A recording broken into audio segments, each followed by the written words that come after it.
ధనుర్మాసం ప్రారంభం. పాటించాల్సిన నియమాలు. ధనుర్మాసం పూజా విధానము. మార్గశిర మాసం మొదలైపోయింది. మార్గశిర మాసం మధ్య నుంచి ధనుర్మాసం ప్రారంభమవుతుంది. ధనుర్మాసం చాలా పవిత్రమైనది. ధనుర్మాసంలో చేసే పూజలకు విశేషమైన పుణ్య ఫలితం లభిస్తుంది. ఈ నెల డిసెంబర్ 16వ తేదీ నుండి ధనుర్మాసం ప్రారంభం కాబోతుంది. మీకున్న సమస్యలన్నీ వెంటనే తొలగిపోవాలంటే ఈ ధనుర్మాసంలో విష్ణు స్వరూపమైన వెంకటేశ్వర స్వామిని అలాగే లక్ష్మీదేవిని పూజించండి. ఎన్ని సమస్యలున్నా సరే వెంటనే తొలగిపోతాయి. అంతటి శక్తి ఈ ధనుర్మాసం పూజలకు ఉంటుంది. ధనుర్మాసం ఎప్పటి నుంచి ప్రారంభం అవుతుంది? పూజా విధానం ఏమిటి? పాటించవలసిన నియమాలు ఏమిటో ఈ వీడియోలో తెలుసుకుందాం. ముందుగా ఈ వీడియోకి ఒక లైక్ కొట్టి మా ఛానల్ని సబ్స్క్రైబ్ చేసుకోండి. ఈ ఏడాది డిసెంబర్ 16వ తేదీన సోమవారం నుంచి ధనుర్మాసం మొదలవుతుంది. డిసెంబర్ 16వ నుండి జనవరి 14 వరకు ధనుర్మాసం నెల రోజులు ఉంటుంది. ఈ నెల రోజులు అత్యంత విశిష్టమైనవిగా భావిస్తారు. ఒక సంవత్సరం రోజులు అంటే దేవతలకు ఒక రోజుతో సమానం. అందులో భాగంగా ఈ ధనుర్మాసం నెల రోజులను దేవతలను ఒక బ్రహ్మముహూర్తం అని చెబుతారు. ఈ ధనుర్మాసంలోనే శ్రీ మహావిష్ణువు యోగనిద్రలోంచి మేలుకుంటాడు. ధనుర్మాసంలో ప్రతిరోజు దీపారాధన చేయడం వల్ల లక్ష్మీదేవి అనుగ్రహం తప్పక లభిస్తుంది. ఇంట్లో ఉండే నెగిటివ్ ఎనర్జీ తొలగిపోతుంది. ఈ ధనుర్మాసంలో ఉదయం చేసే పూజల కన్నా సాయంత్రం చేసే పూజలకు కోటి రెట్ల పుణ్య ఫలితం లభిస్తుంది. ఈ ధనుర్మాస ముహూర్తంలో సమయంలో దేవతలందరూ భూమిపై తిరుగుతూ ఉంటారు. కాబట్టి డిసెంబర్ 16 నుండి జనవరి 14 వరకు ఉదయం చేసే పూజలకు విపరీతమైన ధనయోగం సిద్ధిస్తుంది. అలాగే సాయంత్రం చేసే పూజలకు కూడా విశేషమైన పుణ్య ఫలితం లభిస్తుంది. ఈ ధనుర్మాసంలో పూజలు చేసేవారు ఉదయాన్నే నిద్రలేచి తలస్నానం చేసి ఇల్లంతా పసుపు నీళ్లు చల్లుకుని ఇంటి గడపలకు పసుపు రాసి గుమ్మానికి కుంకుమ బొట్లు పెట్టుకోవాలి.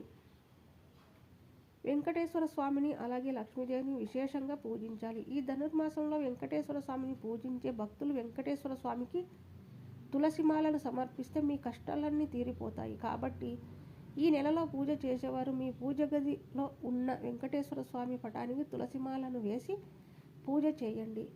పూజలో నైవేద్యంగా అరటిపండ్లు, పరమాన్నం లేదా బెల్లం ముక్కను నివేదించాలి.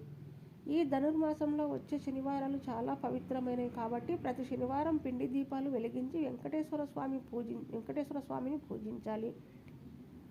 అలాగే ప్రతి శుక్రవారం రోజున లక్ష్మీదేవి పటానికి గులాబీ పూలను సమర్పించి లక్ష్మీదేవిని పూజిస్తే విపరీతమైన ధనయోగం కలుగుతుంది.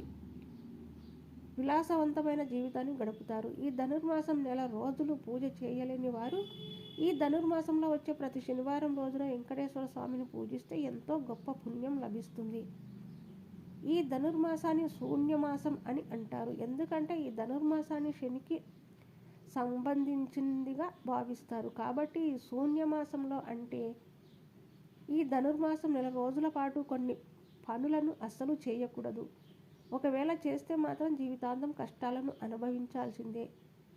ఈ ధనుర్మాసం నెల రోజుల పాటు వివాహాలు చేయకూడదు. పిల్లలకు నామకరణాలు చేయకూడదు. అలాగే గృహప్రవేశం చేయకూడదు. ఈ ధనుర్మాసంలో ఇంటి నిర్మాణాలు చేయకూడదు. అలాగే ఇళ్ల స్థలాలను కొనకూడదు. కొత్త వ్యాపారాలు ప్రారంభించకూడదు. ఈ నెల రోజుల పాటు శుభకార్యాలను ఖచ్చితంగా వాయిదా వేసుకోవాలి. ఈ ధనుర్మాసంలో వివాహం చేసుకుంటే వైవాహిక జీవితంలో అడ్డంకులు ఏర్పడతాయి.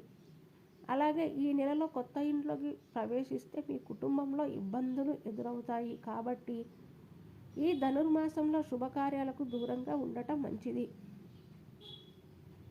ఈ ధనుర్మాసంలోని ముక్కోటి దేవతలు అందరూ శ్రీ మహావిష్ణువును మేలుకొలుపులో భాగంగా దేవతలందరూ శ్రీ మహావిష్ణువు ప్రత్యేక పూజలు వైకుంఠ ఏకాదశి రోజున రోజు స్వామివారు నిద్ర లేచారు.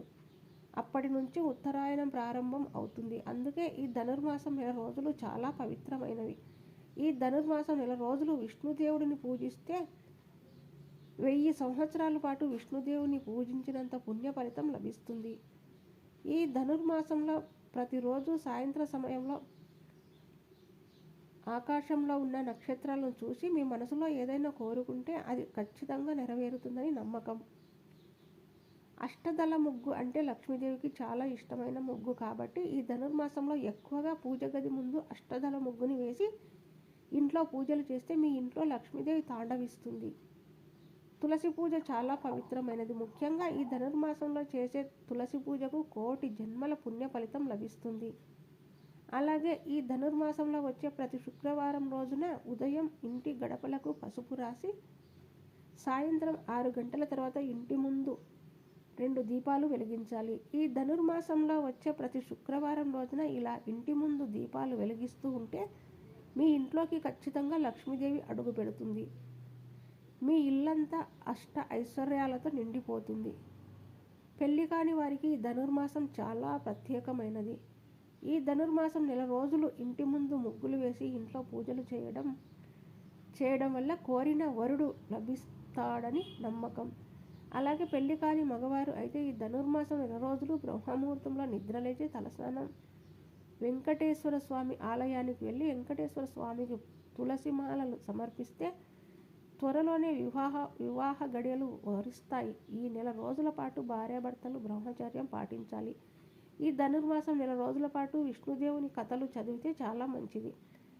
ఆ పరమాత్ముడిని చేరుకునేందుకు మనం ఎక్కడికి వెళ్ళాల్సిన అవసరం లేదు. ఎవరైతే ఈ ధనుర్మాసం నెల రోజుల పాటు భక్తి శ్రద్ధలతో దేవతలను పూజిస్తారో అలాంటి ఇళ్లలో ముక్కోటి దేవతలు కొలువై ఉంటారు.